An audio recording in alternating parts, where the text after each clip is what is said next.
Hace unos años, en los años 90, ya han pasado veintitantos años desde que ocurrió, pues los japoneses crearon una serie de anime llamada La leyenda de los héroes de la galaxia, que estaba basada no en mangas, que son los cómics japoneses, sino en libros. Y este anime, que es ahora considerado uno de los mejores animes de toda la historia de la animación japonesa, más que nada no por la animación en sí, por los dibujos, sino por la historia, el argumento, el poder de atracción del espectador, pues busca los datos. No voy a dar especificaciones de autores y estas cosas, voy a ir al punto, ¿no? Al foco de lo importante. Busca la leyenda de los héroes de la galaxia y tienes las especificaciones, las fechas, los autores y todas estas cosas. Pues este anime, perdón, que lo vi entero y son 100 y pico capítulos, ya hace años que lo vi, así que hablo de memoria. Es un ensayo sobre imperio o república. Y según el autor, es mejor un imperio que una república. Mejor imperio que república. La historia sigue la trayectoria de dos personajes protagonistas. Uno es un chico joven, 20 y pocos años, que ha ido ascendiendo dentro del imperio gracias a sus habilidades guerreras y de comando. El chico es el hermano de una de las favoritas del emperador y por eso pues su objetivo es vengarse, llegando a ser el emperador y quitarlo del trono, a que él considera, bueno, pues el que molesta a su hermana.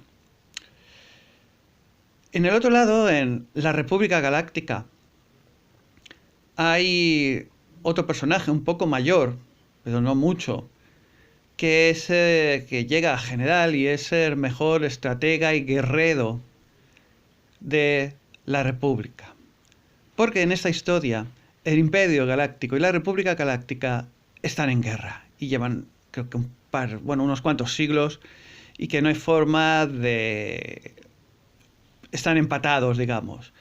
Y estos dos militares jóvenes pues dan 1000 vueltas, son los mejores estrategas y militares galácticos, y entre ellos unas veces gana uno y otras veces gana otro, pero son imbatibles. Quiere decir que si en el otro lado no hubiera alguien tan bueno en la estrategia militar como el contrario, uno de los dos hubiera ganado rápidamente y el imperio o la república hubieran ganado. Pero hay una diferencia fundamental y aquí es donde viene el ensayo de imperio o república. El imperio procede de unos rebeldes que no estaban de acuerdo con el sistema democrático republicano, se escapan a otro planeta y ahí se van haciendo fuertes hasta que llega el momento en que son tan fuertes que pueden hacer una guerra contra la república de la que ha escapado. Entonces, en el lado imperial está la meritocracia.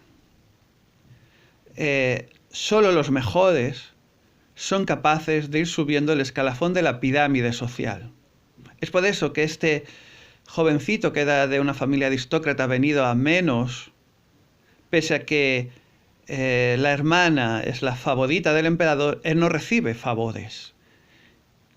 Toda la gente piensa que recibe favores, pero en realidad él va subiendo en el escalafón militar desde cadete, lo más bajo, hasta ya que acaba, si no me equivoco, siendo emperador, gracias a sus méritos en el campo de batalla y a sus estrategias sociales, y los que están a su alrededor admiten que es un privilegiado en el sentido de la inteligencia, no un privilegiado. Los que tienen envidia lo consideran un privilegiado porque, claro, la hermana es la favorita del emperador, pero en realidad eso para él es más un obstáculo que un privilegio. En cambio, los que no le tienen envidia y se dan cuenta y le van dejando paso porque saben que él es mucho mejor que ellos, se dan cuenta del mérito y la meritocracia y por eso va subiendo escalafones siendo muy joven dentro de la escala social y de la pirámide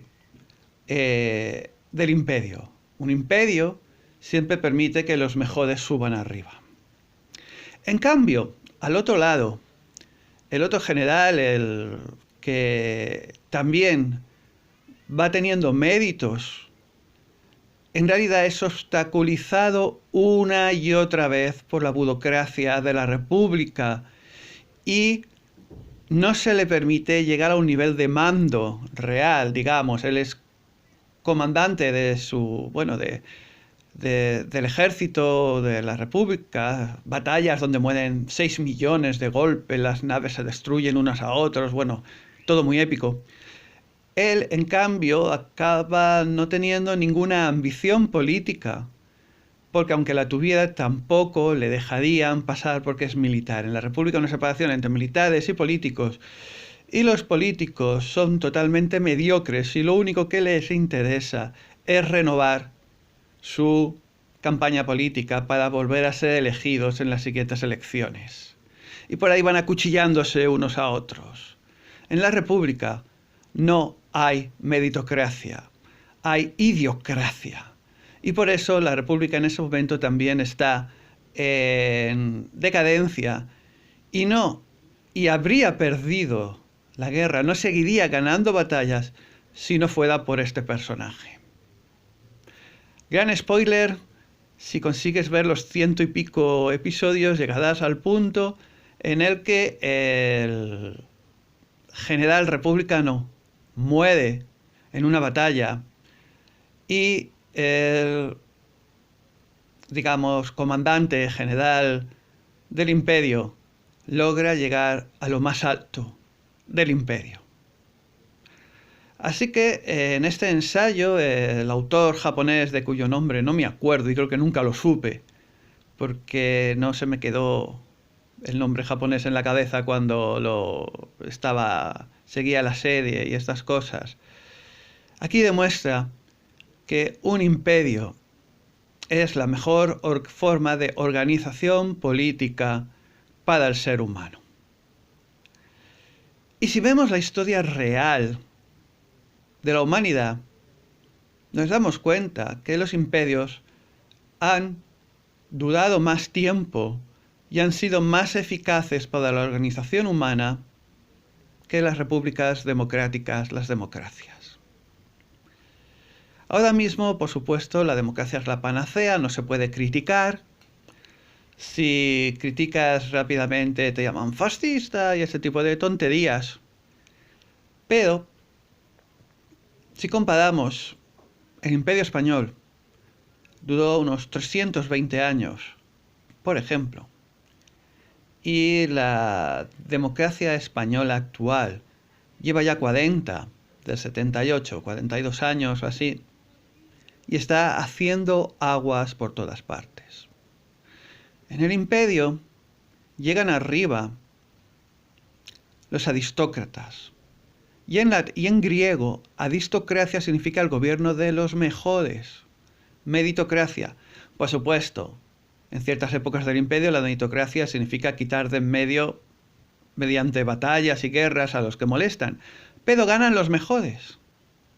Es como Napoleón, que creó el imperio francés y se colocó a él mismo la corona porque en ese momento no había nadie mejor que él. No había nadie. Si hubiera habido alguien mejor, hubiera pasado por encima de Napoleón.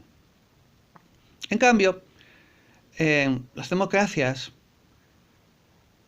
están gobernadas por gente débil.